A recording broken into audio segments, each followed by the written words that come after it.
Hello, I'm Stephen Smith.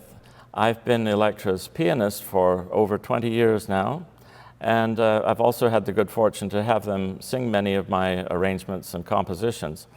And so I've been asked to speak a little bit about writing for adult treble choirs. And this is the first video of three dealing with the topic, and the first one will be general thoughts, the second one about range and divisi, and the last one will be about text. And I should begin probably with a little disclaimer and say that while you'll probably be able to find, hopefully be able to find examples of the things I'm about to encourage when you look through my own arrangements and compositions, you'll probably be able to find examples of the things I'm about to discourage too, because I've made all the mistakes, and I guess that's what makes me now the voice of experience. And you're welcome to take my mistakes and learn from them if you can. So whether you're an experienced composer who's new to writing for adult treble voices, or whether you've just begun to arrange and compose for choral forces, I always suggest that you have a specific choir in mind when you're writing a piece. Now, if you've been lucky enough to receive a commission from a choir, then that's obviously the choir that you're going to think about. But even if you're writing just for experience, it's better to write with a specific choir in mind. Then you avoid writing something that's perhaps too generic. Choirs are all different. They have different skills, different weaknesses and strengths, and different personalities, in fact. And find out whether the choir specializes in classical music or folk music or vocal jazz or a barbershop.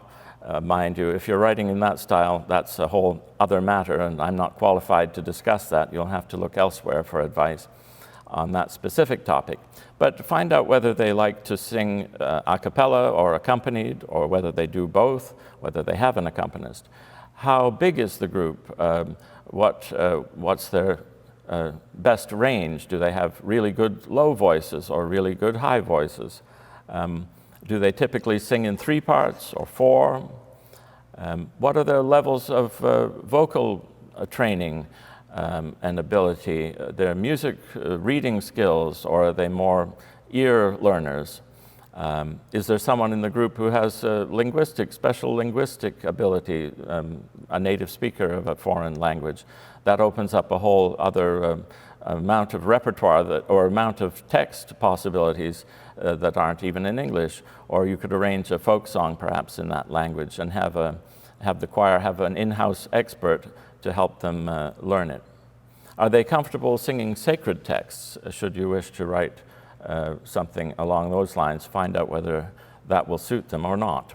One thing I always encourage arrangers and composers to do is to consider writing something up-tempo, because there's a genuine lack of repertoire that fits that characterization.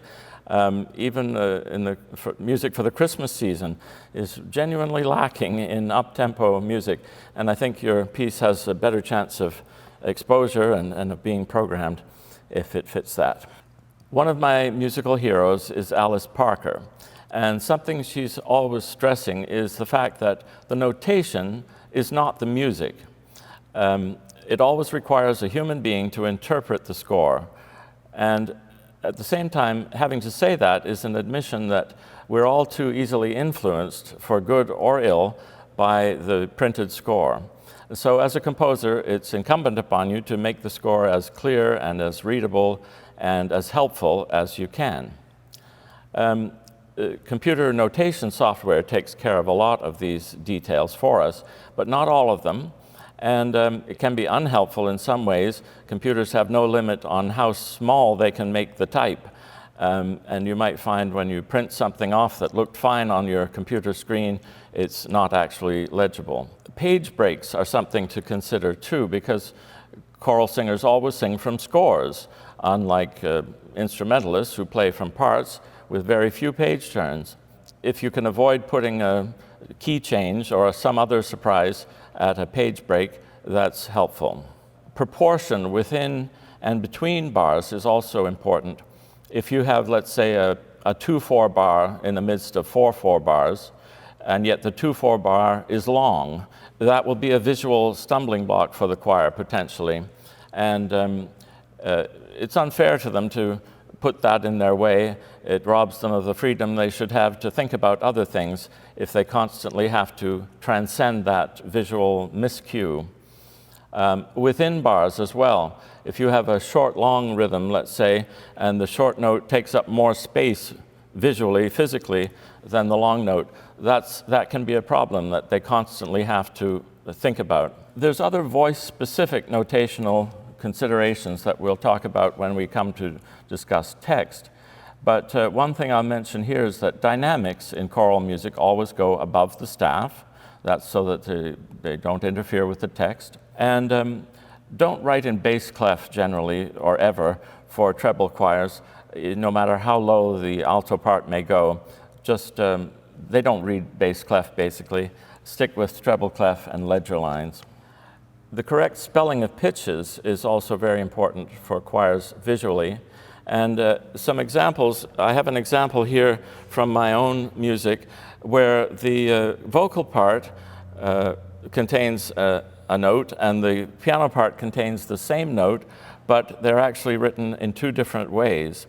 In the vocal part, an E natural is the correct way to spell it because it's a rising line, and the rule is you use naturals and sharps to indicate rising pitches. But the same pitch occurs in the piano accompaniment, where it needs to be defined by its harmonic function. And there it needs to be called an F flat because it's the third of a D flat minor chord. So both of those spellings are correct in their different contexts. Here are some more examples where the spelling of notes is incredibly important. The general rule is to avoid writing augmented intervals because they're visual miscues. Again, they don't indicate necessarily the direction or the distance. And even for choirs with, where the singers don't particularly read music, they're always following the direction of the line and to some extent the distance between intervals. For instance, if you write a D sharp to a G flat, I don't know anyone who can sing that interval. I personally can't.